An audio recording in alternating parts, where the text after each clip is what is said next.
So Chapter 8 is DHCP, which is Dynamic Host Control Protocol. Here are your objectives.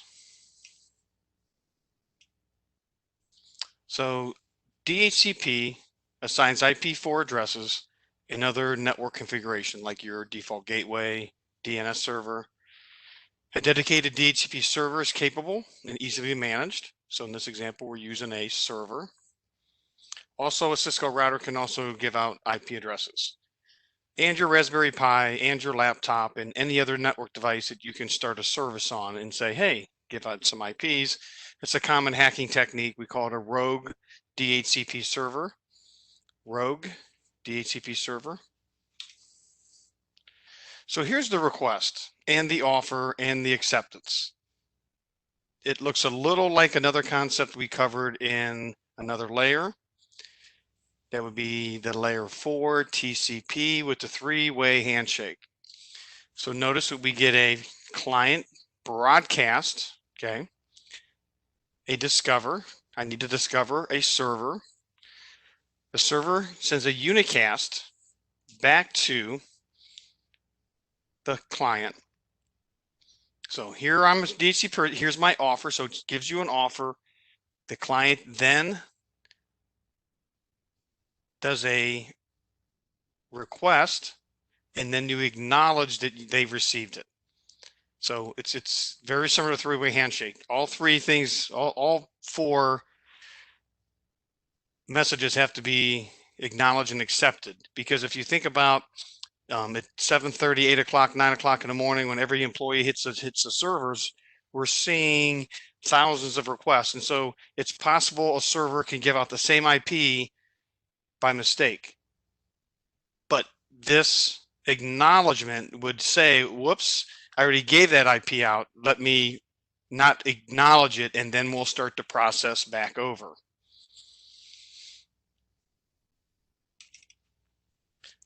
So here's your encapsulation. So you can see that it's encapsulated. The important things in here you should be able to identify. Okay. So we're using ports UDP 6768 for a client, and it's then sent from the server using source port 67 and destination 68. So once again, they flip-flop. So we have client IP address, server, gateway, hardware address, server name, boot file, and DHCP options. So here's your process. So we're looking at a discover, and we're looking at layer 2. There's an Ethernet frame. We have a layer 2 broadcast, all Fs. Source IP is zeros because it doesn't have one. And destination IP would be 255. 255 is a broadcast using UDP port 67.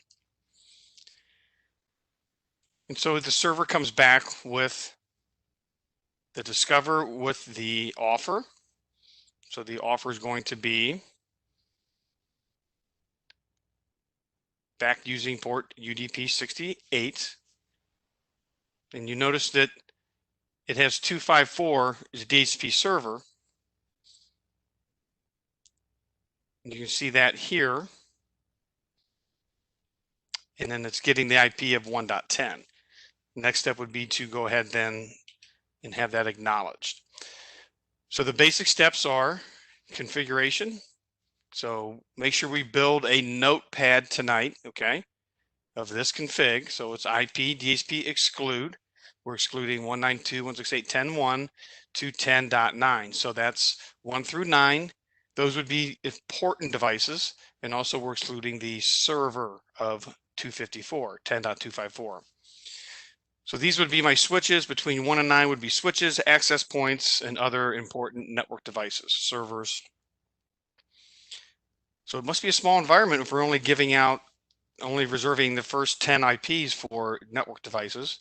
Then we're going to put in the network address. 255, 255, 2550 locks in the network address of 192.168.10.0. And the 0 means I don't care. It can be any IP in there.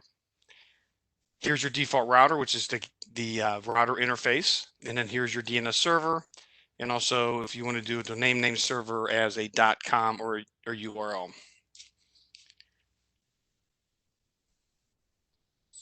Show run config with a pipe section DHCP. So you're just showing what you're excluding, your LAN pool name, your network address, subnet mask, default router, DNS server, and domain name. For real world, we definitely want to do the network address, default router, and DNS server.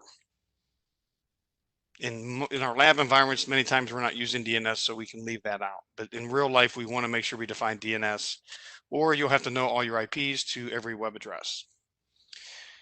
And over here, you can see the show IP DHCP binding. So a binding is like a socket where we did the socket with a port number and an IP address. This is a binding. It's just showing you statistics on which IPs are being used, layer 2 addresses. And we can see that we have 2 bindings and 2 address pools. Down here, we've had 8 discovers, 3 requests. So if you have a lot of errors, you may see a lot of requests and offers here, but not the acknowledgements. So a relay helper. So this is a real good example of what people are doing at home today. So what we have is a PC working from home. It's on a 30.0 network coming from gigabit 0.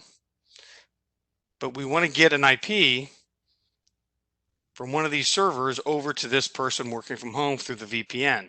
So when you actually VPN, this actually happens. You go out, hit the server. So first, a VPN authenticates your username and password and other credentials, and then it hits the server, and then it's going to get an IP on the corporate network. And they're using the helper address of 192.168.10.1. So that's the IP address. The helper address is 11.6. So DHCP v4 server is trying to give an IP to PC3. And we'll also, so remember, it was a broadcast at layer 3, and a router by default will block all broadcasts leaving the interface, any interface. We'll do that in the lab.